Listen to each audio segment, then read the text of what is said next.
Let's see. I think we're getting it now.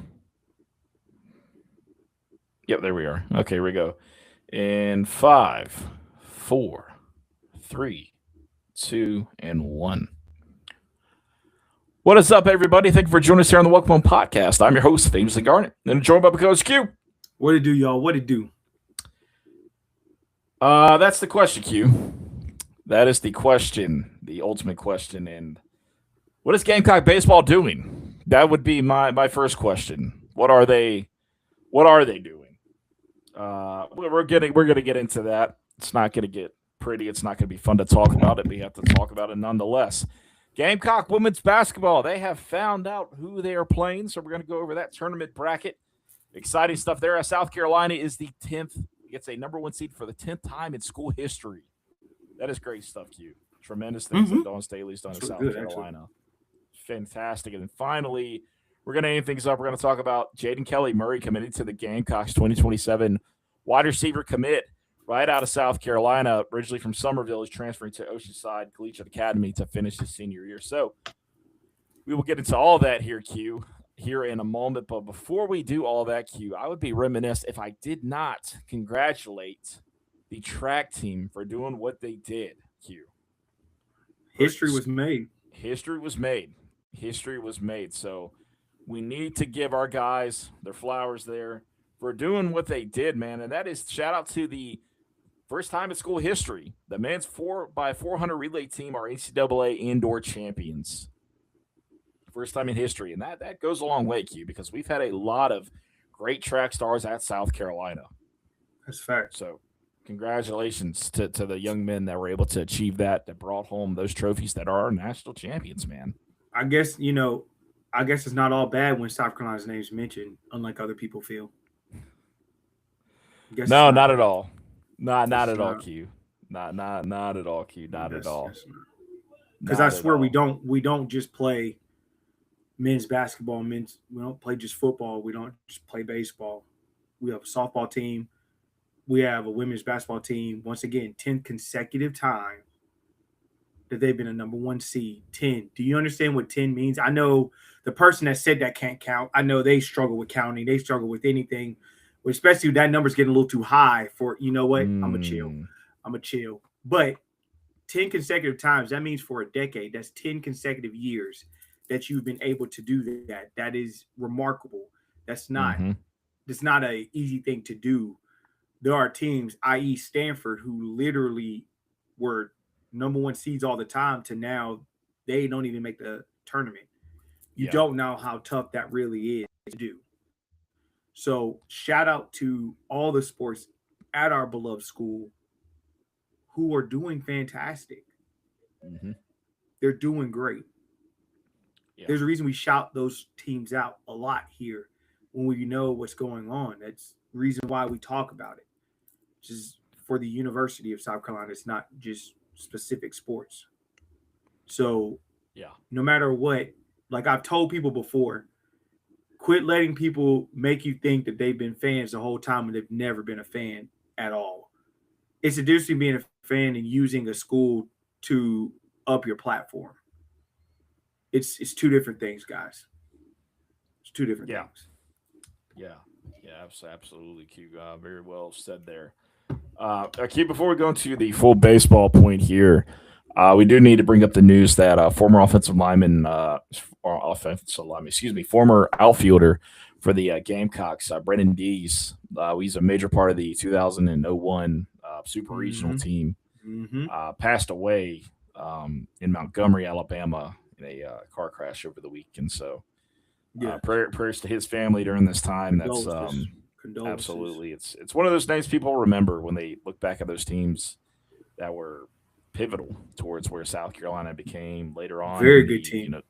Mid 2000s to the high 2000s. So I mean, that decade right there alone, those teams were problems. Those are some problematic teams that I know that team in specific, the 2000 to 01 team. If I'm not mistaken, that team was on the brink. They were like a couple hits away, couple of plays away from doing some real damage. And making the College World Series, if I'm not mistaken. If I'm remembering that team correctly. I remember the 2000s teams. I think they fell in regional play, but in 2001, if I'm not mistaken, they got to that point. They got to super regionals and they played Stanford, and I think they lost. I think it was Stanford. That's the one. Yes. So it's 01 team. That 01 team, that they were like a few plays away. They reminded me a lot of, I think that was Kingston's first year when we played Arkansas in super regionals. Yes, and yes. They were a lot like that team. Like it's just you couldn't get over the hump. Like they were just couldn't get over the hump type team. No. And Stanford, Stanford was a good baseball team back then, man. It was one of those. I think they had that rubber game, if I'm not mistaken. Mm-hmm. It just kind of got away. Yeah, it got away. Yeah. So. I do remember that. I remember, and the only reason why I say that is I remember because it was talked a lot about it in our Harbison days because we were young then. That's when we were playing at Hardin. I remember those guys were being talked about, and we got to go see them a few times there.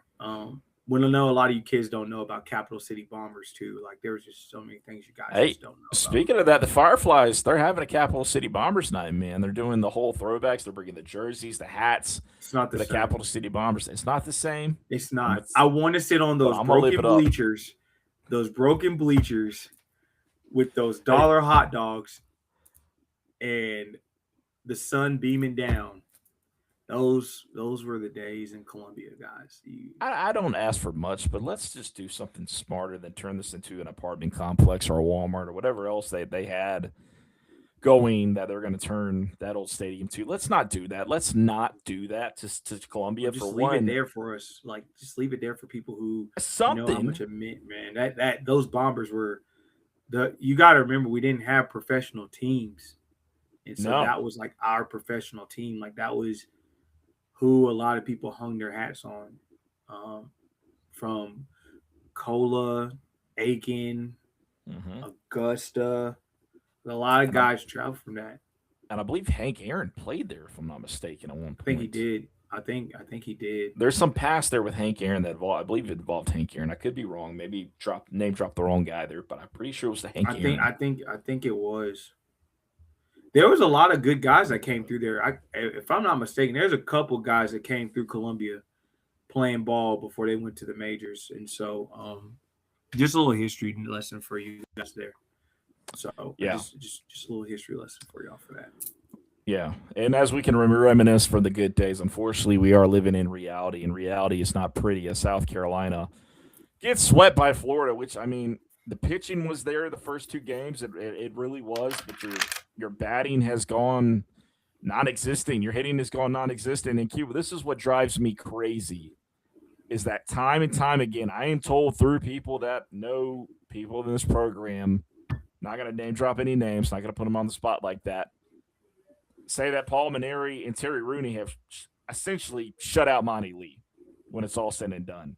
And I brought up to a media member, like I said, not going to name drop him either, but when that question's asked, you'll know. And we talked about the hitting. What has happened since South Carolina went from Mark Kingston to Paul Mainieri when it comes to hitting? Because 23 innings, you didn't have a run, by the way, and that includes the Citadel in late that you just lost to. A team you should never lose to in baseball. I'm sorry. You should never lose to them in anything. But baseball, I mean, what are we doing, guys? And not to take anything away from the Citadel. They had it out for the Gamecocks in this game. They did everything that was needed. Congrats to them.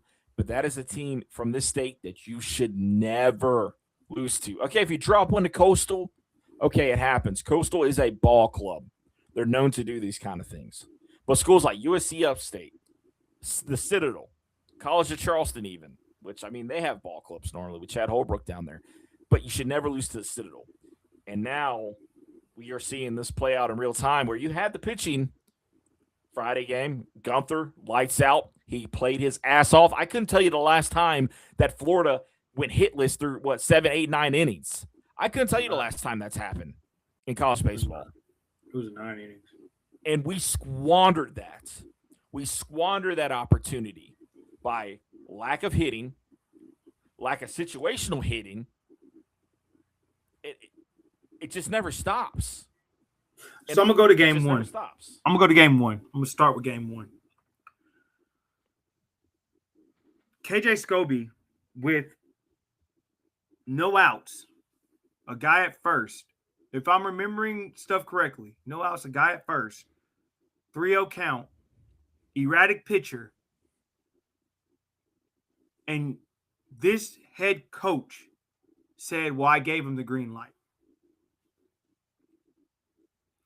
At the point in the game, and I'm going to go back to my training when it came to when I played baseball. In close games, because I remember distinctly, one of the biggest things we had when it came to playing ball was it was all about the runs. At a certain point when games were close, it was all about the runs. Now, how you got the runs, no one cared at that point. It was a non-factor. No one cared. But it was about getting the runs. And so let me break down why Paul Mainieri made. It's not even a rookie mistake. It's just a stupid decision. In a 3-0 count, that means a pitcher has 3 more pitches they have to do in order to get you out. That pitcher at that time was at a 2-ball to 1-strike ratio. So when you're going to a 2-ball to 1-strike ratio, that means that for every strike he throws, he's at least throwing 2 more balls. So no matter in that situation, you needed 1 more ball. If KJ just looks, he is more likely to get walked than he was to get struck out. So then if he walks, that's two men on, no outs, and you actually have a chance to bring somebody in because you ended up with the bases loaded, but you ended up with the bases loaded with 2 outs. And then you screwed yourself over. Mm-hmm. So I'm not going to sit here and no longer take this is Ray's fault. This is when it didn't become Ray Tanner's fault. When he was given a top 10 budget, top 7 to be exact, not in the SEC, FG. I'm not even talking in the SEC. I'm going to say this one more time. I am not even referring to the Southeastern Conference. He had a top 7 budget in the entire nation. And we are sitting at 12-9. Yeah. So that's when it stopped becoming Ray Tanner's fault. And now I'm holding you accountable. You guys can't sit here and not try and hold Paul Mainieri accountable with this kind of budget solely by himself, but you want to sit here and blame Lenore Sellers for last season. You can't do those two things. That's hypocritical. So just as loudly as I was being on Lenore's about his play last year, I'm just as loud, if not louder, on Paul Mainieri needing to be fired for malpractice. So then you're going to flip. Well, why didn't you say anything about Lamont Paris? Lamont Paris, once again, he had the 44th highest budget in college basketball. There is only one Southeastern Conference team that spent less money on basketball than us in totality last year. And it was only about $1 million. That was Georgia. And we're not taking into consideration, this is not NIL. Keep in mind, folks, this is nothing to do with NIL. This is everything to do with what you put into the program. Everything to do with the program. Nothing to do with NIL. So let me say this again. Nothing to do with NIL, everything to do with the program. We were 44th in the nation. One team in the SEC was worse. And you know why, Georgia? Because they have never cared about basketball. They just have had good athletes to come through there. But they've never, been a serious basketball school. Mm-hmm. Just to put that out there. So, back to baseball. We gave money as a blue blood program. we're not getting blue blood results. I don't care what no one says. Paul Mainieri is not a legendary coach. There's no legendary coach that would allow what's going on right now to happen. Lou Holtz didn't allow. He went 0-11 and turned it around. It took him 1 year to turn around after 0-11. Steve Spurrier never let it drop like this. And matter of fact, if we're being very honest, the cupboard wasn't bare when Steve left and Muschamp got it because the team's best players were Steve Spurrier players. Yep. You can go check the facts on that. This is true. True. That's Deebo Samuel was Spurrier's kid. It was Spurrier's Dante Sawyer was a Spurrier guy. Dante Sawyer, yeah. Like Pharaoh Cooper was a Spurrier guy.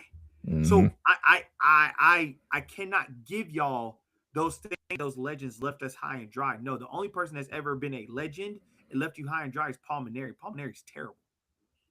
He's a terrible, but this is the worst part of it. On and off the field, he's terrible. It's one thing to be terrible on the field. Well, and we got facts to back up both. This is what gets me, Q. All right. And this is where this does fall back on Ray. This should have never been a thing. Once you got out of the game, you're out of the game completely. The game has changed so much. This is like, I really don't even know how to explain. It should have happened, right? If it was a fill-in, some kind of assistant position, I don't know. But not the head guy. This should have never happened. We are not a retirement gig.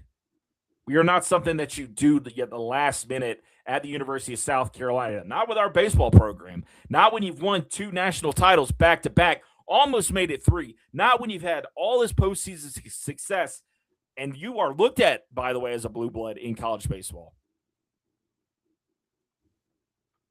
Those are facts. You talk to people around the country, South Carolina is a blue blood to them. I'm going to tell you that. But now where we are, and right now, it's despicable, man. It was a choice. At this point, it's a choice. So, like I said before, and I've been saying it for months, Lamont's safe.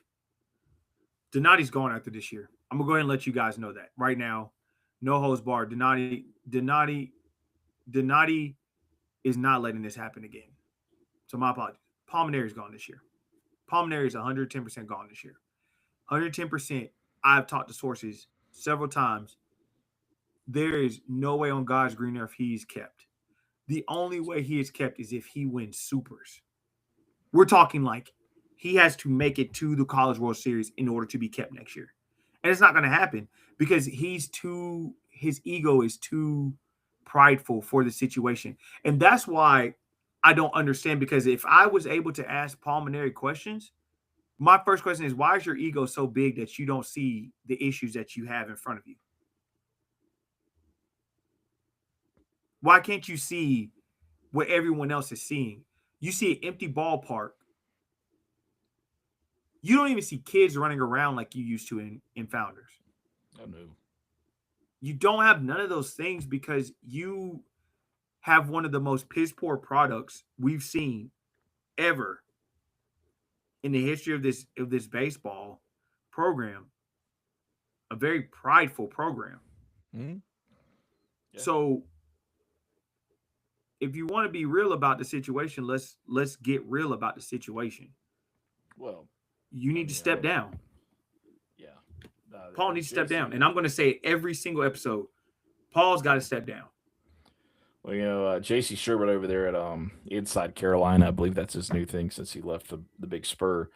He posted about what it's like being a Gamecock in his lifetime. He said he was born in 1976. He said Paul Mainieri is now 7-34 against power conference competition, 6-28 versus the SEC. He said the worst this program has been in his lifetime. And he breaks up those points. This despite a top 10 baseball operating budget nationally, top half in the SEC, at least NIL budget that was increased significantly year after year, which it has. We talked about this in the offseason. And then a mostly new roster and lineup that was supposed to be the strength, which is also facts. You brought in a lot of talent, a lot of really good bats from all these different schools. And once again, things are not connecting. No, it's not connecting. It's a choice. At this point, it's a choice. And he's choosing what he's choosing. Well, I've got, like I said, at this point, I'm going to tell you folks how I'm going to live my weekends. I'm a baseball dad now. My son is playing, like I said, Little League Baseball, and we're getting serious about it. He's going to camps. He's doing training, right? He's going to the lab to work. And that's what we're going to spend time on. You can be passionate about something, but be passionate about this. That's something that actually cares about, that what you care about makes sense. And I'm not going to spend my time wasting. And I'm sorry, this has got nothing to do with athletes. I love the athletes to death. I love the time and work ethic they put in. I get all that. You're not telling me something I don't know. I mean, I've got, like I said, I know people that play the game, still play the game, professional, college, you name it. And where we are right now as a program, there's no reason. So if you spend your time, go out to the ballpark, support the kids. I'm not telling you not to, but I don't know if I'm going to attend a whole game this year. Then I don't know if I'm going to attend a home game this year, and I've never done that in my life. I've never not done that. I've never not gone to a game in a season. I mean, this hurts that bad, and it should hurt everybody. And the only way this message gets put out is by not attending. I hate to say it, but that's what Donati's looking at. And Donati knows. He's fully aware. One thing I got to give Donati's very conscious and aware of what's going on. But if y'all want reality of it, everything has a price tag and everything has money tied to the situation. And with the renovations that we're doing to Williams-Brice Stadium, with the things that are going on around the programs, with the money that is coming in, we got to be smart about what was going on. And Paul Mainieri knew he was doing this to himself, but Paul doesn't want to be here. I'm going to tell y'all this right now. Paul does not want to be here. He's been vocal behind the scenes about not wanting to be here, but he's not going to leave money on the table. But he's been very vocal about not wanting to be here. And I'm cool with that. I would rather the guy go, but he's too prideful. But I you know what I will say is this: true intentions have been shown, and Paul's going to have his stain on him. Paul's going to have his stain on him. Me personally, I hope he holds him out of the Hall of Fame, because what he's done behind the scenes, he's a disgusting person. He's an absolutely disgusting person, a disgusting individual behind the scenes. And I mean that with my whole heart. He's absolutely disgusting. What Whittle put out was just the tip of the iceberg of what was really going on. Like that, I commend Whittle for not even going in depth as much as he could. And Whittle knows he could have done that. No matter how you hide that, that is a disgusting person. Well, wait, what gets me is Q. Whittle's been covering this team forever. I mean, he's covered this university. Shout out to Whittle, by the way. Shout out to Whittle. Everything. Yeah, no, shout out. I mean, shout out to John. John's good people. And, when John and I were having these conversations during the men's soccer season, actually, after the games, we go out there and obviously interview Tony Annan. And I mean, we'd have conversations like this and talk about it. And it's just, I'm not going to get into depth of what was said. He's a disgusting person. It's frustrating. I haven't even got a chance to talk to Whittle about it. I've talked to parents. I've talked to players. Same. He Paul Mainieri is trash, and I can't wait for him to be away from my program. I'm 110% ready for him to be gone. Yeah. And I don't care if Paul ever hears this. I could care less. Paul will never say it to my face, so I'm not worried about it. But anyone who knows me knows for a fact, if I ever have a chance, there's a good chance I would be like, hey, Paul, so you're trash on and off the field. Why? Because he thinks he's bigger than the program. He does. He thinks he's bigger than the program. He thinks and that's just his ego. He's an egotistical individual. That's just who he is. but he has nothing to back it. Especially here, he has nothing to back it. LSU people don't like him. Like he's not a liked person. And LSU fans warned me coming into this. They're like, "Look, this is going to be a failed marriage. This is not going to work." And I'm like, "Look," I was like, "You're just, you're spiteful right now because of, we brought Paul out of retirement to see make this thing work, right? He's got this background, kind of like Ray did a little bit, maybe a little less, but it's like, I mean, truly, I thought LSU fans were just being, spiteful about it, but no, no, they weren't. No, they weren't. No, he's terrible. He's terrible. And he knows it. But Paul, this thing, nothing we're saying here, Paul doesn't know. He knows it. Like all he's doing is just going through the motion. But what happened this weekend was, to me, anyone that does it on any regular job is fired. He's terrible. And what he's done to Monty, dude, you can forget it. You can forget it how you've done things. Nah, fam. It is what it is. You're as soon as Paul's gone, I'm gonna be happy. I'll be the first one to be cheering on here. The second we get that Paul Mainieri's gone, text and tweet, I'm gonna go crazy. Yeah. If he wasn't so old and had an actual Twitter, I'd add him every day. But he don't have no Twitter. He don't have it. No. Moving forward, South Carolina's got Charlotte at home on a Tuesday night, tomorrow night. Today, if you're listening to the Welcome One podcast and Apple and Spotify, and then Arkansas comes into town after I believe a disappointing series loss to Mississippi State. So we'll see what that looks like. But Arkansas, they're probably going to sweep us as expected. And then you got UNC the week after, that Charlotte neutral field siding over there at the night field over there, and they'll probably go that way too. So I don't know, Q. I'm done talking about Paul. I'm done talking about baseball. We've gone too long about the subject. Trash. But yeah, get up, guys. Get up. Like I told y'all before, get up for the team. Let's go. Way to go, boys. Way to go, Paul. We're cheering for you boys, though. I will say I'm cheering for the boys. I want nothing but success for them. But Paul's got to go. He's absolutely god awful. Yeah, he does. He's got to go. He's got to go. Q, let's go ahead. We're going to bring up to the men's football team now. Let's go ahead and bring that up. I'm going to, end the show out talking about women's basketball, Dawn Staley, and the things that she continues to do. So let's go ahead and we're going to talk about Gamecock football. And Q, let's start off with the men's 27 class, the Gamecock football 2027 class. Jaden Kelly Murray, 4-star wide receiver out of the Low Country, originally going to Somerville High School, and now he's transferring to Oceanside Collegiate Academy. 4-star wide receiver Jaden Kelly Murray committing to the Gamecocks. Q, what's interesting about this one before we get into it? Illinois had an upcoming OV with Jaden Kelly Murray, and Illinois' wide receiver coach is coached by none other than Justin Stepp. So, Q, how about Jaden Kelly Murray committing to the Gamecocks? Talking about a prototypical slot receiver when you're talking about Kelly.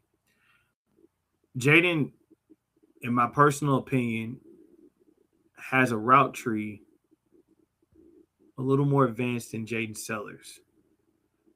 A very strong route tree, a very fluid route tree. When you're looking at slot receivers and when you're playing the offensive style that Kendall Browse does, you got to have guys like this, not afraid to go across the middle, not afraid to make a play, not afraid to get open in small spaces, and that's what he's able to do. This is a big get. This is a big get for a couple reasons. You're still showing how strong you are when it comes to in-state recruiting, especially at the receiver position. You're still valuing your evaluations because of what Kelly has been able to do at camp several times. But the biggest thing I think you've done is you've continued to strengthen that branch that I think Fury's about to have blossom, because you're putting a lot of effort into when now you're looking at Kelly's joining Sequel Patterson, you're joining Donovan Murphy, Jordan Gidron, Malik Clark, you're joining Mazio Bennett, you're joining so many guys that are from the state, So many guys that have so many ties to it, and you're continuing to keep them here and doing what they're doing. And Kelly's big. He's the best receiver bar for bar in the state for this class. Yeah. And it's honestly not even close. What he's able to do on that field is something serious. And when you have the quarterbacks you have coming up with Carter Woods, and you have Landon Duckworth, you have a lot of things that are doing well, that are being well in these situations. And so I'm a big fan. I'm a huge fan of Kelly, and I want to see what he does at Oceanside. I'm intrigued by what that's going to look like, and how his game continues to grow in that. But I'm a big fan. This is a guy that's a slot receiver through and through. Yeah, he was impressive last year. If you catch film of him when he was at Somerville, but I mean, he was really showcasing what he could do with his big play abilities, man. He had over 800 receiving yards. He had, I believe, 14 touchdowns, 12, 14 touchdowns, so double-digit touchdowns. But the thing about him, he's consistently stretching the defenses, right? He's creating that separation down the field. Correct. And that's what you're trying to get out of these slot guys. I mean, people look at that size, they're like, oh, God, 5'10", is he going to be that true slot guy? Is he going to be able to create that kind of separation? The thing about him, he's got the speed, right? He's got that body control. And the biggest thing, he's got yak, right? The yards after the catch. So he's doing all of these things. I think he's great, and I think he's going to continue to rise in these recruiting rankings. So let's just see where it all plays out. But I really like where we, with him, he's the first offensive commit for the Gamecocks in 2027.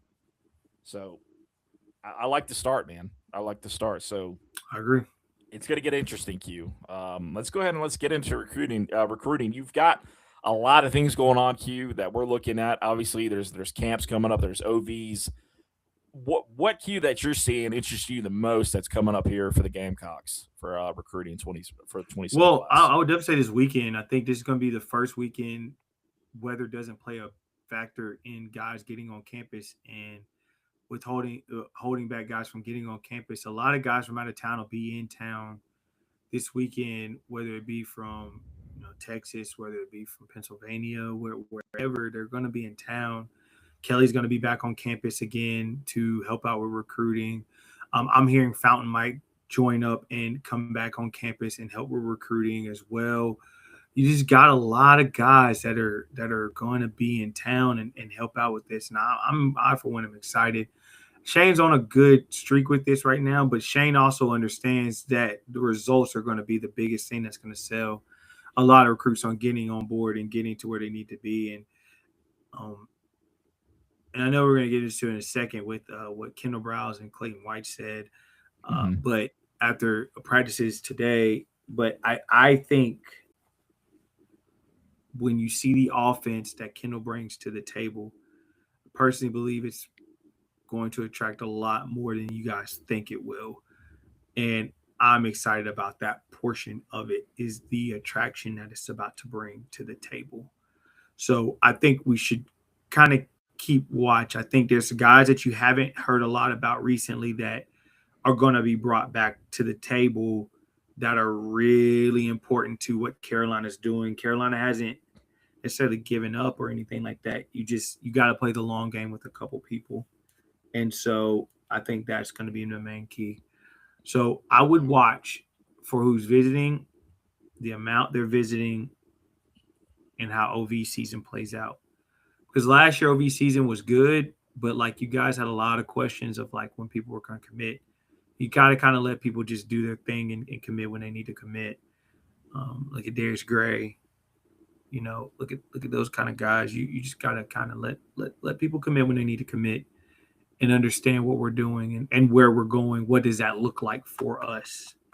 So that would be my 2 cents to the situation right now. Let's follow the visits. Let's follow and see where things are. There's guys, like I said, behind the scenes that a lot of people don't really know about that I feel like South Carolina's in a very strong position for. And I think it's going to come beyond the OV visits. I think it's going to come down to a lot of other things. Yeah, and I'm interested to see with these new coaches, man, and how they're going to recruit. I mean, I think a lot of them do recruit on a high level, especially guys like Dean Barnes, Stan Drayton. I will say this about Deion Barnes, as we've heard the audio from Dennis Sutton on the last clip from Penn State about his time working with Deion Barnes at Penn State. Word from Dylan Stewart, his camp, the people, Deion Barnes, might be a little better than Sterling. Honestly, he might be a little better than Sterling from the things that have been said by old Dylan. And I could say I've heard the same from other players and around the program. So you gotta love it, right? Yeah, his technique, his way he teaches technique and everything. That's what really puts him over the top. Mm-hmm. Him teaching what really needs to be done, him playing at that level and doing what he needs to do, it's really helped him out a lot.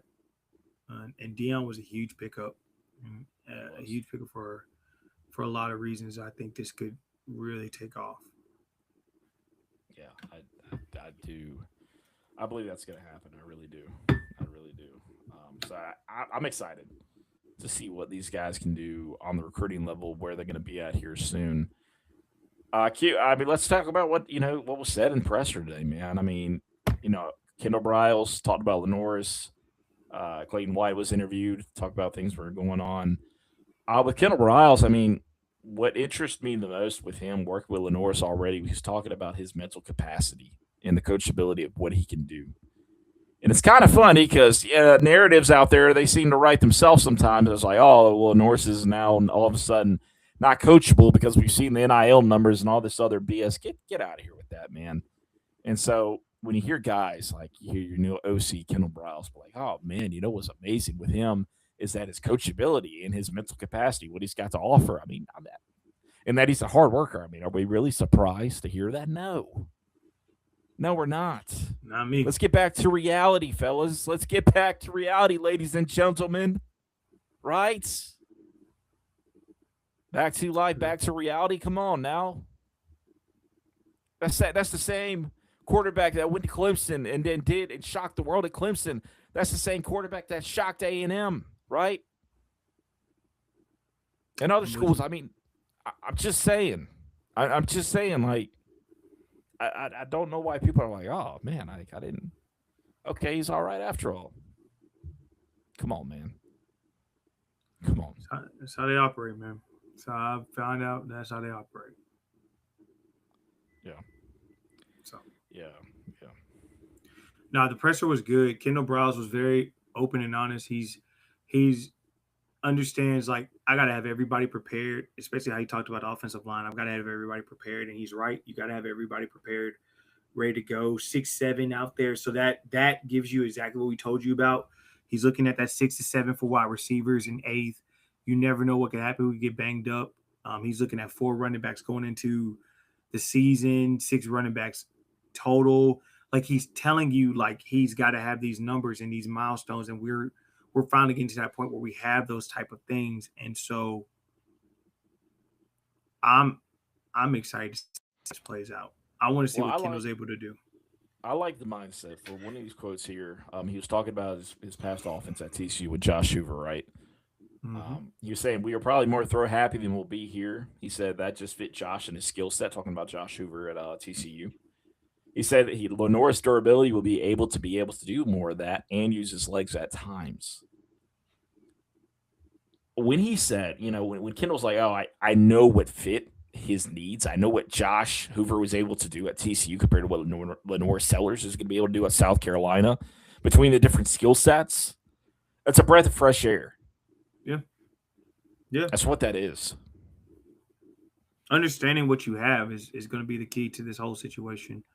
And being on the same page as your offensive line coach, which we haven't had in a long time. So I think that's going to be key. It's just pivotal. I think it's all pivotal. Mm-hmm. So I'm excited for it. And Clayton Clayton said some good things when it comes to defense swagger, bringing Dre Bly in, who is a really close friend of my cousin's. So I think that's really dope. And Dre Bly is someone who's going to bring the energy that you need. He's going to bring all those different things. He's going to be good on the recruiting trail. I promise y'all don't understand. That dude's a recruiter. He's a grinder. Yeah. But it's going to help a lot, especially for Koski, especially for Vakari Swain, Judge Collier, DeMarcus Leach, Christian Hadford. Like, you got guys that are got depth. You got to build that depth. You got to have those pieces because you got to be ready to go. That you got to be ready to go. And this year they're putting their chips in. They're putting their chips to the front. Mm-hmm. See what we can do. Yeah, they are. Talking about obviously Quashid Scott coming in from Kentucky, right? The transfer, original South Carolina guy.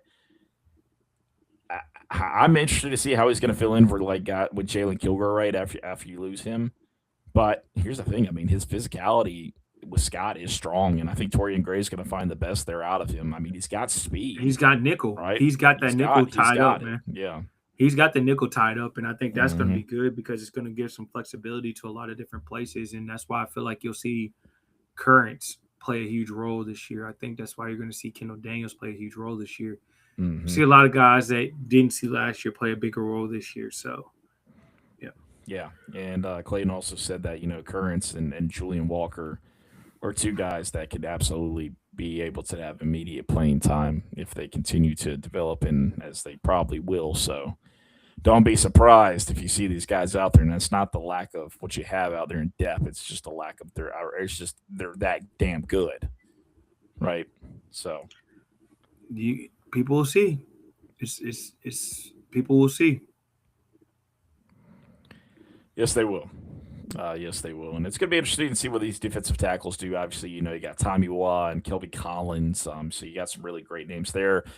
Jordan Thomas, right? So I'm going to be interested to see what Clayton's going to do with these defensive tackles. Obviously, Aiden Harris. I mean, can't forget him. Never.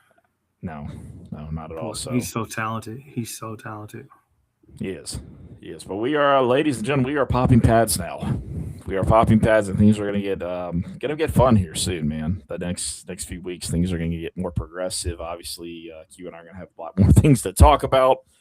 Obviously, not having to worry about baseball and them squandering everything here in the next few weeks. So, good stuff there. Q, we're going to take it to the women's side of things, and before we do that, let's talk about the women's softball sweeping Boston College. Taking care of business. Yep, that's it. What you got to do. That's what you got to do. Start building up on your wins and start getting in these games, getting some wins for ranked teams. That's all Ashley and them have to do. They got to just find their groove and they keep going. That's it, man. Proud of them, though. They needed that sweep. They needed that. They did. They absolutely did. So, the Gamecocks are ultimately going to land in Sacramento, right? That's the bracket that they're in. But the Gamecocks, they're going to play either Clemson or Southern Cal in that next game, right? You got your little warm-up game. You got Clemson or Southern Cal. I love it. I love it. I can't wait to see it. I love it. I can't wait to see it. To talk more about this bracket, Michigan State, Colorado State, Oklahoma, Idaho, Oklahoma, I feel some type of way about, man. When Chavez is on. She's a one-man band right now. She's scary. Yeah, I mean, her beers, I mean, it's tough, man. But then you got Washington, South Dakota State, TCU, San Diego, Georgia. Then they got their playing game, and then Iowa and FDU, which Iowa is on our side of the bracket. But this is not Iowa the years past, ladies and gentlemen. This is number 2 seed Iowa that not a lot around them in the Big Ten to keep them to compete. You know what I mean? Besides Michigan, which is also the number 2 seed. Q, how do you feel about that way to get back to the old Final Four for the Gamecocks? It's perfect. I think there's enough pressure there, along with filler games. I think it's good. I think they have a good shot at getting back to the Final Four in Phoenix. Now they're matched up against UConn bracket, but it's no guarantee you kind of get out that bracket. They're not battle tested. You got Vandy in that bracket. You got Ole Miss in that bracket. I mean, there's some heavy hitters in that bracket as well. So, I mean, I don't think any path is just super easy, but I think we have a chance. We have a strong chance. I do too. I mean, I really do. So everything starts up for the women's on the 21st at 1 o'clock. South Carolina plays on that playing game, and then the next game is on 3/23. And like I said, it's going to come down to Clemson or Southern Cal. So like I said, I can't wait till the matchup. It's gonna be. I am gonna watch that game. I want to see what that game looks like. Mm-hmm. So I will be watching that one. Yeah, it's gonna be a fun one to see how that all plays out between Clemson and Southern Cal, and then like I said, Gamecocks get the winner of this one. And it's two teams I love to beat. It's two teams we all love to beat. So, yep.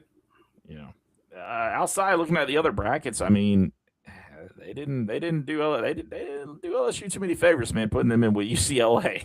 I think they'll be gone Sweet 16, Elite 8. They could. They got to go against teams like Duke, I believe, or Texas Tech's there. Got to watch out for them. Baylor. I mean, we'll see what that looks like there. So we're getting into that. Women's side of things. We're getting to this game, and it's gonna be fun, man. Talking more Gamecock women's basketball as the tournament starts up. It's a fun time. It's a fun time. The tournament time, whether women's, men's. I mean, it's all fun. It's a fun time of the year. That's true. It's one of those things. If you've got like a mental operation you need to get done, no better time to do it than now, I guess. I mean, we better get it out of the way because I think this is gonna be a good tournament. I think it's gonna be a really good tournament. So, yeah, it's gonna be a really, really good tournament. Q, before we end the show, I want to give a shout out to our guy Jonathan Abraham. John Abraham won the inaugural Herschel Walker Award out there. He was presented the award over the weekend at the down in Atlanta, actually. Down in Atlanta, I think it was for the Maxwell banquet, if I'm not mistaken. Okay. And at all that, man, John Abraham met a lot of folks out there. He wasn't able to meet up with Herschel. He wasn't there to give the award out, but he met some great names there, man. He met with Fernando Mendoza, the Heisman winner. Even Fernando asked him for some life advice, so he was tickled about that. And I mean, some other big names. Danny Warfel was in the house. I mean, a lot of big names were out there. So, congratulations to our guy Jonathan Abraham for winning the inaugural Herschel Walker Award. Next step, man, Canton, Ohio. It's going to come calling. It's got to. It's got That's to. the only thing I'm saying. It's got to come calling. And Jonathan's gone through so much, man, and I can't say enough for what things he's done, what he's doing now. He's an advocate out there talking to anybody, everybody. He's got a message that he's relaying to these kids, the youth, and people. They forget these things, right? They look at former Gamecocks and they see maybe some struggles they went with, and they kind of write them off completely. I'm telling you, man, like my man came back. He got his education at South Carolina. He's just a grade A guy. Exactly. He's a grade and A that's guy. The key. He's a grade A guy, and he deserves the award. He deserves anything he gets in life because that cat is a good person. Very good person. Get a shirt off his back for you. So no, he would. No, 100% he would. I mean, a very fulfilling NFL career. I mean, you got to give him his flowers, man. Yeah, I agree. Just a grade A guy. And also, we're going to talk about OD Fortune. He is now in the USFL, I believe is what it's called now these days, or whatever the football league is now. I think it's USFL, right? That's what they're calling it these days. The new league. I can't remember. I normally just pay attention to NFL, man. Like I look at like the Battle Hawks or whatever the different football teams are, and I'm like, I remember him. But it's like, don't see too many guys out there that come out of those leagues anymore that get to the main league. So I don't know, but shout out OD Fortune keeping the dream alive and continuing to play ball. End of the day, right? But Q, do you have anything else before we wrap it up, my guy? Nah, just like I said, be on the lookout, especially this weekend. Let's see what happens this weekend. Probably throw up a couple spaces or something like that. Seeing how things turn out. So we'll go from there. Yeah, absolutely, guys. Appreciate y'all tuning in. We appreciate y'all tuning in live to the Facebook X YouTube page through all this craziness of storms, whether you're getting, tornadic weather or, ice, snow like Q just got. Yeah, Q's got a little snow out there, so it's fun times we live in, fun times. But, guys, appreciate y'all listening to the show, the Welcome Home Podcast on Apple and Spotify. Where you can catch and review all the latest episodes. You can review the show over there, the Welcome Home Podcast, official voice of South Carolina on the Believe Network. Guys, we'll see you next time. Peace.